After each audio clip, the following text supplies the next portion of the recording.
ഞാൻ അഷ്റഫ് കുരുക്കൽ. ഇപ്പോൾ നടന്നുകൊണ്ടിരിക്കുന്ന ഷൂട്ടിംഗ് സെൻട്രൽ പിക്ചേഴ്സിൻ്റെ VN മോഹൻദാസ് സംവിധാനം ചെയ്യുന്ന പ്രിയം എന്ന സീരിയലാണ്. ഞാൻ സിനിമ ചെയ്തുകൊണ്ടിരുന്ന് പെട്ടെന്നാണ് സീരിയൽ രംഗത്തേക്ക് വന്നത്. വളരെയധികം വ്യത്യസ്തത സീരിയലിൽ പ്രവർത്തിക്കുമ്പോൾ തോന്നുന്നുണ്ട്. പിന്നെ ഈ സീരിയലിൻ്റെ ഡയറക്ടറുടെ സംവിധാന ശൈലി തന്നെ ഒരു സിനിമ പാറ്റേണിലാണ് അദ്ദേഹം ഈ സീരിയൽ എടുത്തു പോകുന്നത്. അത് കാണികളെ നിങ്ങൾക്കും അറിയാൻ കഴിയുന്ന. പിന്നെ ഇതിൻ്റെ കഥ എന്താണെന്ന് ചോദിച്ചാൽ അത് ഇതിൻ്റെ സംവിധായകനും ഇതിൻ്റെ കഥാകൃത്തിനും മാത്രമേ അറിഞ്ഞുള്ളൂ. കാരണം അത്തരത്തിലൊരു ഭയങ്കരമായൊരു സസ്പെൻസ് മൂഡിലാണ് ഇതിൻ്റെ കഥ പോയിക്കൊണ്ടിരിക്കുന്നത്. അതിൽ സജിത ബേട്ടിയുണ്ട്, ശ്രീജ ചന്ദ്രനുണ്ട്, ഒരുപാട് നിറയെ ആർട്ടിസ്റ്റുകളുള്ളൊരു സീരിയലാണ്.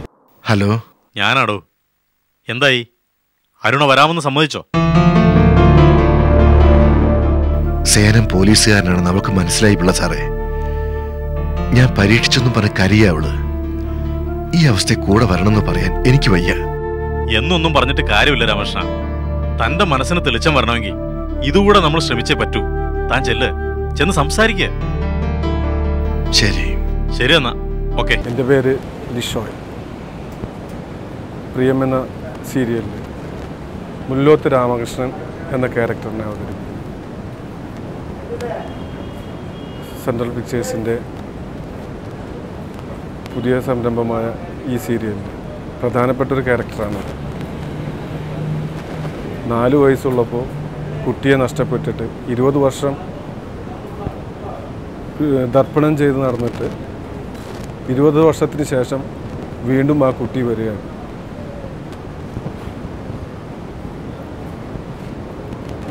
വയസ്സുള്ള ആ കുട്ടി വീണ്ടും വന്നപ്പോൾ അത് സ്വീകരിക്കണോ വേണ്ടോ എന്നുള്ള ഒരു സംശയത്തിൽ, മകളാണോ അല്ലേ എന്നുള്ള സംശയത്തിൽ ഇങ്ങനെ ആ കുട്ടിയെ സ്വീകരിച്ച് എന്ത് ചെയ്യണമെന്ന് അറിയാതെ നടക്കുന്ന ഒരു ക്യാരക്ടറാണ്. കരയരുത്. മനസ്സൊരിടത്ത് ഉറച്ചാൽ അവിടുന്ന് അടർത്തിയെടുത്ത് കൊണ്ടുവരുന്നത് ആർക്കായാലും പാടാ. 1ഉം 2ഉം അല്ല, 20 വർഷം കൊണ്ട് മനസ്സിനെ പറഞ്ഞ് പഠിപ്പിച്ചത് എന്റെ മോള് മരിച്ചുപോയെന്ന. ഒറ്റ രാത്രി കൊണ്ട് പുതിയൊരു മനുഷ്യനാവാൻ എനിക്ക് പറ്റുമോ കുഞ്ഞ്? അച്ഛൻ സംശയിച്ചോളൂ, ഞാൻ തെറ്റ് പറയുന്നില്ല. പക്ഷെ അച്ഛന്റെ മകളായി തീരേണ്ടത് എന്റെ മാത്രം ബാധ്യതയായി പോയി. അതിലെന്റെ വേദന. ഒറ്റ രാത്രി കൊണ്ട് തെളിയിക്കാന്ന് വെച്ച നാശം ഉത്സവത്തിന്റെ അന്ന് രാത്രി മുതൽ ആക്സിഡന്റ് നടന്ന അന്ന് രാത്രി വരെ എന്താ സംഭവിച്ചെന്ന് എനിക്ക് ഒരു ഓർമ്മയും കിട്ടുന്നില്ല. സംപ്രേഷണം നടന്നുകൊണ്ടിരിക്കുന്ന ഈ സീരിയൽ പ്രിയം, ഇതിന് ഒരു സബ് ടൈറ്റിൽ കൊടുത്തിട്ടുണ്ട്. ഐ മീൻ ഒരു അൺടോൾഡ് സ്റ്റോറി, ഒരു പറയാത്ത കഥ, ഇതുവരെ പറയാത്തൊരു കഥ. വലിയ അവകാശവാദം അല്ല എങ്കിൽ പോലും അവകാശവാദം. കഥയുടെ ഡീറ്റെയിൽസ്, ഇതിനൊരു സസ്പെൻസ് ഉള്ളതുകൊണ്ട് കഥയുടെ ഡീറ്റെയിൽസ് ഒന്നും പറയാൻ പറ്റില്ല. But it's an untold story. ഇതുവരെ പറയാത്ത, മിനി സ്ക്രീനിൽ ഇതുവരെ പറയപ്പെടാത്ത കഥ തന്നെയാണ്. അത് നിങ്ങൾ കാണുക, കണ്ടത് വിലയിരുത്തുക.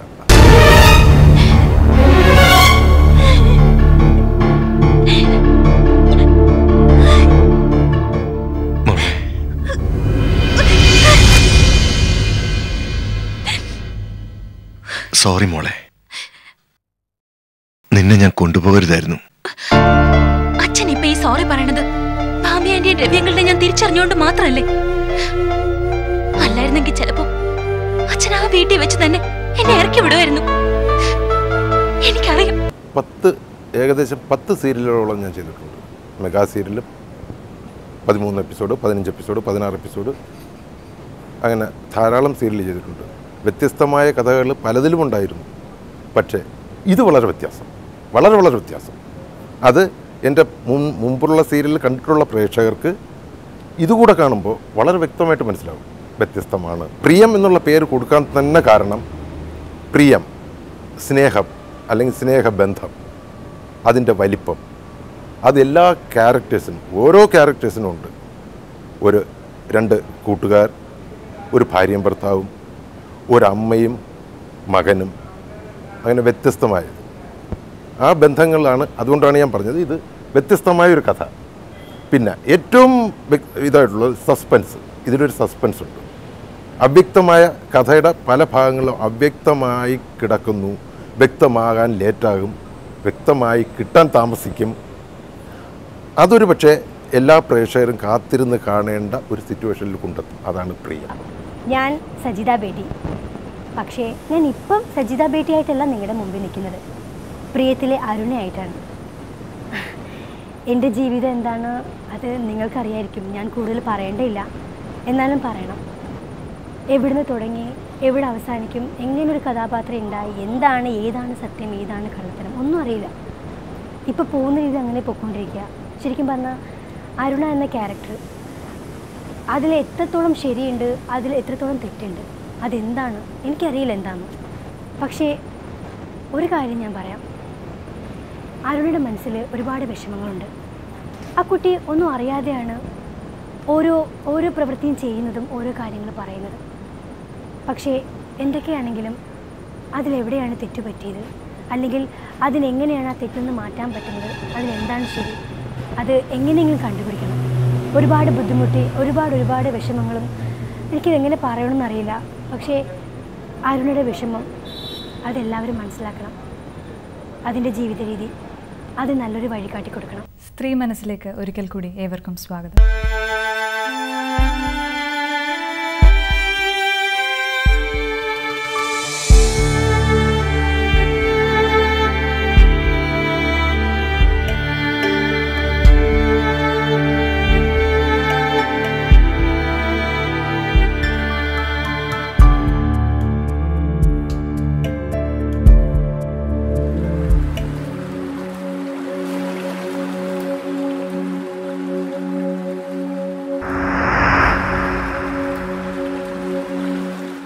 നമ്മോടൊപ്പം പതിവ് പോലെ ഡോക്ടർ PK JRS ഉണ്ട്.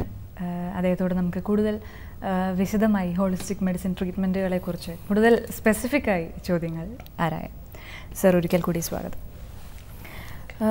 നമ്മുടെ ഇന്നിപ്പം കാലത്തിൻ്റെ വേഗതയ്ക്കനുസരിച്ച് ജീവിത സാഹചര്യങ്ങളൊക്കെ മാറി വരുന്നതനുസരിച്ച് നമുക്കൊരു വല്ലാത്തൊരു ബാധ്യതയാണ് പലപ്പോഴും ഒന്ന് ചിരിക്കുക, ആരോടെങ്കിലും ഒന്ന് സംസാരിക്കുക എന്നൊക്കെ ഉള്ളത്. പലപ്പോഴും നമുക്കൊരു ശല്യമായി തന്നെ തോന്നാറുണ്ട് മറ്റൊരാൾ നമ്മളോട് സംസാരിക്കാൻ വരുന്നു എന്നുള്ളത്. എല്ലാം ഒരു ഫോർമാലിറ്റികളിൽ ഒതുങ്ങുന്നതായി കാണാറുണ്ട്. ഇങ്ങനെ ഒരു കാപട്യം കാണിക്കേണ്ടി വരുന്ന ഒരു സാഹചര്യം, അത് ഒരു വ്യക്തിയുടെ പ്രശ്നമാണോ അതോ സമൂഹത്തിൻ്റെ മൊത്തത്തിലുള്ള ഒരു പ്രശ്നമാണോ? നല്ലൊരു ചോദ്യമാണത്.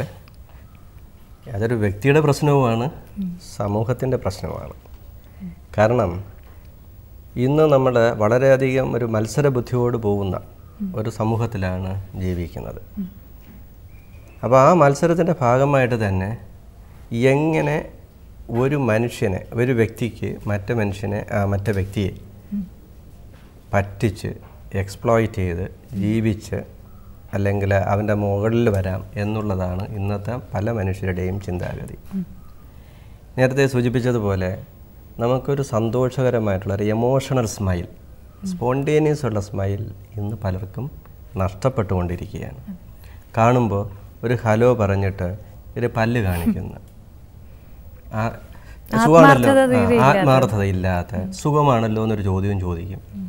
പക്ഷേ ഉള്ളിൻ്റെ ഉള്ളിൽ കാണുവാൻ ചത്തുപോയി കഴിഞ്ഞാലും നമുക്ക് വലിയ കുഴപ്പമില്ല. അപ്പോൾ ആ രീതിയിൽ പരസ്പരം ഒരു സ്നേഹമോ സൗഹാർദ്ദമോ മാനസികമായിട്ടൊരു ഇൻവോൾവ്മെൻറ്റോ ഇല്ലാത്ത ഒരു സമൂഹമാണ് ഇന്ന് വന്നുകൊണ്ടിരിക്കുന്നത്. നമ്മൾ സാധാരണ പറയാറുണ്ട്, ഈ കേരളം പ്രത്യേകിച്ച് വളരെയധികം വിദ്യാഭ്യാസമുള്ള ഒരു നാടാണെന്നും ദൈവങ്ങളുടെ നാടാണെന്നും ഒക്കെയാണ് നമ്മൾ പറയുന്നത്. പക്ഷെ അനുഭവത്തിൽ കാണുന്നത് പലപ്പോഴും ഏറ്റവും കൂടുതൽ പരസ്പരം പാരവയ്ക്കുന്ന ഒരു സമൂഹമായി നാം അധപ്പതിച്ചുകൊണ്ടിരിക്കുകയാണ്. ഉദാഹരണമായിട്ട് നമ്മൾ പൊതുവെ പറയുന്നതെന്ന് വെച്ച് കഴിഞ്ഞാൽ പരസ്പരം സ്നേഹമായിട്ട് ജീവിക്കുക, സൗഹൃദമായി ജീവിക്കുക, മാനവീയത വളർത്തണം, എന്നാലേ നമുക്ക് ജീവിക്കുക, ലിവ് ആൻഡ് ലെറ്റ് ലിവ്. പക്ഷേ ഇന്നിവിടെ നടക്കുന്നതെന്ന് വെച്ചാൽ എങ്ങനെ സ്നേഹപൂർവ്വം, അതും പറ്റിക്കുന്നത് സ്നേഹപൂർവ്വമാണ്, സൗഹാർദ്ദപൂർവ്വം ഭാവങ്ങളെ നടിച്ച് എങ്ങനെ മനുഷ്യനെ ഫൂളാക്കി പറ്റിക്കാം, അത് വെച്ച് എങ്ങനെ നമുക്ക് ജീവിക്കാം, ആ രീതിയിൽ പോകുന്ന ഒരു സമൂഹമായി മാറിക്കൊണ്ടിരിക്കുകയാണ്. അതാണ് വ്യക്തിയും സമൂഹമായിട്ട് ബന്ധമുണ്ട്. ഉദാഹരണമായിട്ട് വെസ്റ്റേൺ സ്റ്റഡി തന്നെ പറയുന്നത്, പാശ്ചാത്യ പഠനങ്ങൾ പറയുന്നത്, ഇന്നത്തെ 21ാം നൂറ്റാണ്ടെന്ന് പറയുന്നത് ഒരു പാരനോയ്യ എന്ന് വെച്ചാൽ സംശയ രോഗത്തിൻ്റെ ഒരു എപ്പിഡമിക് പോലെ അങ്ങനെ പകർന്നുകൊണ്ടിരിക്കുകയാണ്. പകർച്ചവ്യാധി പോലെ. ഭാര്യയ്ക്ക് ഭർത്താവിനെ വിശ്വാസമില്ല, ഭർത്താവിന് ഭാര്യയെ വിശ്വാസമില്ല, രണ്ടുപേർക്കും മക്കളെ വിശ്വാസമില്ല, വയസ്സുകാലാകുമ്പോൾ നോക്കുമോ നോക്കില്ല, ഇവർക്കാർക്കും അടുത്ത ഒരു അയൽക്കാരനെ വിശ്വാസമില്ല, പിന്നെ ആർക്കും ആരെയും വിശ്വാസം. ഒരു ഓഫീസിലാണെങ്കിലോ അല്ലെങ്കിൽ വേറെ ഏതെങ്കിലും ഈ ഒരു ബിസിനസ് സെൻ്റർ ആയാലും ശരി, ആർക്കും അങ്ങോട്ടും ഇങ്ങോട്ടും വിശ്വാസമില്ലാതെ ആരെ പാരവയ്ക്കും. സാഹിബിൻ്റെ ഭാഷയിൽ അത് പറയുന്ന പാരനോയ എന്ന സംശയം. ഇവിടെ അങ്ങനെയല്ല, ഇവരിൽ ഇങ്ങനെ എനിക്കിട്ട് പാരവയ്ക്കുമോ എന്നുള്ള ഒരു ചിന്താഗതിയോട് ഒറ്റപ്പെട്ട് അവനവൻ്റെ ദുഃഖങ്ങൾ സ്വന്തം കീശയിലൊതുക്കി സ്വന്തം മനസ്സിലൊതുക്കി വീർപ്പും മുട്ടി ഇരിക്കുന്നവരാണ് ഇന്നൊരു നല്ലൊരു ശതമാനവും. സ്വന്തം മൗന ദുഃഖങ്ങൾ, ഞാൻ നേരത്തെ പറഞ്ഞ സ്ട്രെസ്സുകൾ, പ്രശ്നങ്ങൾ ഒരു തേർഡ് പേഴ്സണോട് പറഞ്ഞു കഴിഞ്ഞാൽ ചിലപ്പോൾ ഇന്നത്തെ സമൂഹം ചെയ്യുന്ന വെച്ചാൽ അത് വെച്ച് ഈ വ്യക്തിയെ മുതലെടുക്കും. അത് തുറന്നൊന്ന് പറയാൻ പോലും ഇതിങ്ങനെ എൻ്റെ മനസ്സിലാദ്യമാണ്, ഇത് ഈ രീതിയിലൊക്കെ പ്രശ്നങ്ങളാണ് എങ്കിൽ അത് അയാളുടെ വീക്ക്നെസ് ആയിട്ടെടുത്ത് അവർ നല്ലൊരു സുഹൃത്തുണ്ടോ എന്ന് ചോദിച്ചാൽ അതില്ല, നല്ലൊരു സ്പൗസ് അല്ലെങ്കിൽ ഒരു ഭാര്യ ഭർത്താവ് ഉണ്ടോ എന്ന് ചോദിച്ചാൽ അതില്ല, മക്കളില്ല, നല്ലൊരു നെയ്ബറില്ല. ആ സമൂഹം നിങ്ങൾ നേരത്തെ സൂചിപ്പിച്ചതുപോലെ ഒരു രോഗഗ്രസ്തമായ സമൂഹമാണ്. വ്യക്തിയുടെ വ്യക്തിത്വത്തിൻ്റെ പ്രശ്നങ്ങൾ കാരണം വ്യക്തികൾ ചേർന്നാണ് സമൂഹത്തെ ബാധിക്കും. ആ തിരിച്ച് നമ്മളെ തന്നെ ബാധിക്കുകയും ചെയ്യും. അപ്പം നമുക്ക് വ്യക്തിത്വം നല്ല രീതിയിൽ ഇമ്പ്രൂവ് ചെയ്തെടുക്കണം. സ്ട്രെസ് മാനേജ്മെൻറ്റ് അതിന് റോളുണ്ട്. സമൂഹവും കൂടെ നന്നാവണം, എന്നാലേ ഈ സ്ട്രെസ്സ് കുറയ്ക്കാൻ പറ്റൂ, സ്ട്രെസ്സ് മോഡുലേറ്റ് ചെയ്യാൻ പറ്റും. അപ്പോൾ നമ്മൾ വ്യക്തികളും നന്നാവണം, സമൂഹവും നന്നാവണം.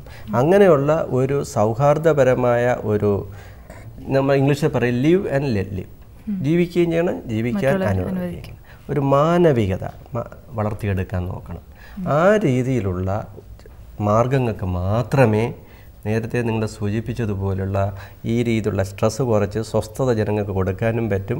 ഈ പറഞ്ഞ രീതിയിലുള്ള സംശയങ്ങളും പാരവയ്പ്പുകളും അങ്ങനെയുള്ള ചിന്താഗതികളും കുറച്ച് കൊണ്ടുവരാൻ പറ്റും. പക്ഷേ ഇന്ന് വിദ്യാഭ്യാസം കൂടുന്നുണ്ടെങ്കിലും ആ രീതിയിലുള്ള ചിന്താഗതി കുറഞ്ഞു വരുന്നതായിട്ടാണ് കാണുന്നത്. അതൊരു അനാരോഗ്യകരമായ ഒരു സൊസൈറ്റിക്കായിരിക്കും നമ്മൾ വാർത്തെടുത്തുകൊണ്ടിരിക്കുന്നത്. ഈ പത്രവാർത്തകളുമായി ബന്ധപ്പെട്ട മറ്റൊരു വിഷയത്തിലേക്ക് കടന്നോട്ടെ.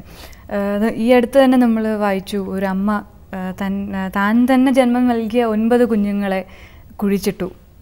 പാശ്ചാത്യ നാട്ടിൽ സംഭവിച്ചതാണ്. അപ്പോൾ ഇങ്ങനെയൊക്കെ ചെയ്യാൻ കഴിയുന്ന ഒരു സ്ത്രീ എന്ന് പറയുമ്പോൾ തീർച്ചയായും അവരുടേതായിട്ടുള്ള പ്രശ്നങ്ങൾ, മാനസികമായിട്ടുള്ള ഒരുപാട് പ്രശ്നങ്ങളായിരിക്കാമല്ലോ അവരെ കൊണ്ട് ഇതിങ്ങനെ ചെയ്യുന്നത്. സ്വന്തം കുഞ്ഞിനെ തന്നെ 9 കുഞ്ഞുങ്ങളെയും ഇതുപോലെ കുഴിച്ചിടാൻ അവർക്ക് കഴിഞ്ഞു എന്നുള്ളത്. അതുപോലെ നമ്മളിവിടെ നമ്മുടെ കേരളത്തിൽ നമ്മൾ വായിച്ചു, ഒരു 2.5 വയസ്സുകാരിയെ ബലാത്സംഗം ചെയ്ത് കൊന്നു എന്നുള്ളത്.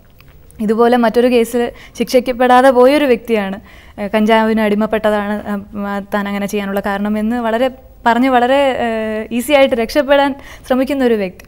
അപ്പോൾ ഇതുപോലെയുള്ള പ്രശ്നങ്ങളിൽ നമ്മൾ സമീപിക്കേണ്ടത് ആദ്യമേ ശിക്ഷാ നടപടികളിലൂടെയാണോ, അതായത് കർശനമായ നിയമങ്ങളിലൂടെയാണോ, അതോ ഇവർക്കൊരു ഇപ്പോൾ ഹോളിസ്റ്റിക് മെഡിസിൻ ട്രീറ്റ്മെൻറ്റ് എന്നുള്ള രീതിയിലാണോ, എങ്ങനെയാണ് വേണ്ടത്? നമ്മുടെ സമൂഹത്തിലെ ഈ വ്യക്തിത്വ വൈകല്യമുള്ള ഒത്തിരി പേരുണ്ട്. അവരെ കുറച്ചൊക്കെ ഐഡൻറ്റിഫൈ ചെയ്യാൻ ആദ്യമൊക്കെ ഇത് പാടാണ്. നേരത്തെ നിങ്ങൾ സൂചിപ്പിച്ചതിൽ മുഖം മൂടി അണിഞ്ഞ വ്യക്തിത്വങ്ങളായിരിക്കും നല്ലൊരു ശതമാനം. വളരെയധികം സ്നേഹപ്രകടനങ്ങളായിരിക്കും പുറത്തുള്ളത്. പക്ഷേ ഉള്ളിൻ്റെ ഉള്ളിൽ എങ്ങനെ മറ്റുള്ളവരെ മുതലെടുത്ത് സ്വന്തം സന്തോഷം, സ്വന്തം കാര്യം നേടാൻ പറ്റും, അതായിരിക്കും ഇത്തരം വ്യക്തിത്വങ്ങൾക്ക്. വേറൊരു വ്യക്തിയുടെ ദുഃഖത്തെ പറ്റിയോ സ്വന്തം പ്രവർത്തനങ്ങൾ കൊണ്ട് ആ വ്യക്തിക്കുണ്ടാകുന്ന കഷ്ടനഷ്ടങ്ങളെ പറ്റിയോ ഈ വ്യക്തിക്ക് യാതൊരു ചിന്തയും കാണുകയില്ല. സ്വന്തം കാര്യം, സ്വന്തം സന്തോഷം, സ്വന്തം ജീവിതം, സ്വന്തം ആത്മസുഖം. ഇങ്ങനെയുള്ള വ്യക്തിത്വങ്ങളെ ഞങ്ങൾ പറയാറുണ്ട് ആൻറ്റി സോഷ്യൽ പേഴ്സണാലിറ്റി ഡിസോർഡർ, സാമൂഹ്യ വിരുദ്ധൻ എന്ന് വേണമെങ്കിൽ പറയാം നമുക്കതിനെ. അങ്ങനെയുള്ള വ്യക്തിത്വ വൈകല്യമുള്ളവർ ഇന്ന് സമൂഹത്തിലുണ്ട്. അതിനെ നാം അവരെ അറിഞ്ഞേ പറ്റൂ, അവരെ മനസ്സിലാക്കിയേ പറ്റൂ. കുറച്ചൊക്കെ സാമൂഹ്യ വിരുദ്ധ പ്രവണതയുള്ള ചെറുപ്പം മുതലേ നമ്മൾ മനസ്സിലാക്കി കഴിഞ്ഞാൽ ചില കൗൺസിലിങ്ങും പേഴ്സണാലിറ്റി മോഡിഫിക്കേഷനും കൊണ്ട് മാറ്റിയെടുക്കാൻ പറ്റും. നമ്മൾ പറയില്ല, ഒരു പീരീഡ് ഉണ്ട്, വാക്സ് പോലെ ഇരിക്കുന്ന ഒരു പീരീഡ്, അങ്ങനെ നമുക്കൊന്ന് മോൾഡ് ചെയ്തെടുക്കാം. പക്ഷെ ഒരു സ്റ്റേജ് കഴിഞ്ഞാൽ ഈ വ്യക്തിത്വ വൈകല്യമുള്ള വ്യക്തികളെ നമുക്ക് മാറ്റിയെടുക്കാൻ പാടാണ്. അവർ കുറച്ച് റിജിഡായി കഴിഞ്ഞിരിക്കും. പോലീസ് പിടിക്കുമ്പോഴോ അല്ലെങ്കിൽ ശിക്ഷാ നടപടികൾ വരുമ്പോഴോ അവർ ഒരു രീതിയിൽ ഇങ്ങനെ പാവം പോലെ നിൽക്കും. പക്ഷെ അത് കഴിഞ്ഞ് പുറത്തിറങ്ങുമ്പോൾ വീണ്ടും അവരെ അവരുടെ ആ വ്യക്തിത്വ വൈകല്യം പുറത്ത് വരും. അപ്പോൾ ഇങ്ങനെയുള്ളവർ ചികിത്സ വേണമെന്ന് വെച്ചാൽ കുറച്ചൊക്കെ സൈക്കോളജിക്കൽ അപ്രോച്ച് വേണം. പക്ഷേ ജീൻ തെറാപ്പി പോലെ വല്ലതും വരുന്നത് വരെ ഇവർക്ക് ശിക്ഷാ നടപടികൾ തന്നെ വേണം. അല്ലെങ്കിൽ ഇവർ ജനങ്ങൾ നോർമലായിട്ടുള്ള ജനങ്ങൾ ഇവരുടെ കരങ്ങളിലായിരിക്കും എത്തിക്കപ്പെടുന്നത്. അപ്പോൾ ഇവർക്ക് ശിക്ഷാ നടപടികൾ ഇല്ലെങ്കിൽ ഇവർക്ക് പാഠം പഠിക്കാൻ ഇവർ പോകുന്നില്ല. അപ്പോൾ ഇവർ ഹോളിസ്റ്റിക് മെത്തേഡ്സ് കൊണ്ട് ഇവരെ എനിക്ക് വളരെയധികം വളരെ ഹെൽപ്പ് ചെയ്യാൻ പറ്റുമെന്ന് എനിക്ക് വലിയ പ്രതീക്ഷയില്ല. ഇന്നത്തെ ഇതനുസരിച്ച് ഇവർക്ക് വേണ്ടത് നിയമവും നിയമ നടപടികളും തന്നെയാണ്. ഏതായാലും സമൂഹത്തിൽ ഇതുപോലെയുള്ള പ്രശ്നങ്ങളാണ് കൂടുതലായും വർദ്ധിച്ചു വരുന്നത് എന്നും പറയേണ്ടിയിരിക്കുന്നു. കാരണം നിയമങ്ങൾ കൊണ്ടോ അതും മറ്റൊരു പ്രശ്നമാണല്ലോ സമൂഹത്തിന്. കർശനമായ നിയമങ്ങളൊന്നും നടപ്പാക്കപ്പെടുന്നില്ല, ലൂപ്പ് ഹോൾസ് ഒത്തിരിയുള്ള നിയമങ്ങളുമാണ്. അപ്പോൾ ഇതുപോലെയുള്ള സാമൂഹിക വിരുദ്ധരെ ആദ്യമേ തന്നെ, ഇപ്പോൾ ഡോക്ടർ ആദ്യം പറഞ്ഞതുപോലെ അവരെ തിരിച്ചറിയാൻ കഴിയുകയാണെങ്കിൽ ആദ്യമേ തന്നെ ട്രീറ്റ് ചെയ്യുക, അവർക്ക് വേണ്ട ട്രീറ്റ്മെൻറ്റ് നൽകുക എന്നുള്ളതായിരിക്കും അല്ലേ ഒരു ചെറുപ്പം മുതലേ ഐഡൻറ്റിഫൈ ചെയ്ത് കഴിഞ്ഞാൽ ഇവരെ. കാരണം ഈ വ്യക്തിത്വ വൈകല്യങ്ങളെ പലപ്പോഴും നമുക്ക് ഏർലി സ്റ്റേജിൽ തന്നെ ഐഡൻറ്റിഫൈ ചെയ്യാൻ പറ്റും. ഒരു ടീൻ ഏജ് വരുമ്പോൾ തന്നെ ഒരു 10 വയസ്സ് കഴിയുമ്പോൾ തന്നെ നമുക്ക് ചില ബിഹേവിയർ പ്രോബ്ലംസ് ആയിട്ട് അത് ശ്രദ്ധിക്കാറുണ്ട്. ആ സമയം തന്നെ ഡീൽ ചെയ്ത് കഴിഞ്ഞാൽ പലരെയും ഹെൽപ്പ് ചെയ്യാൻ പറ്റും.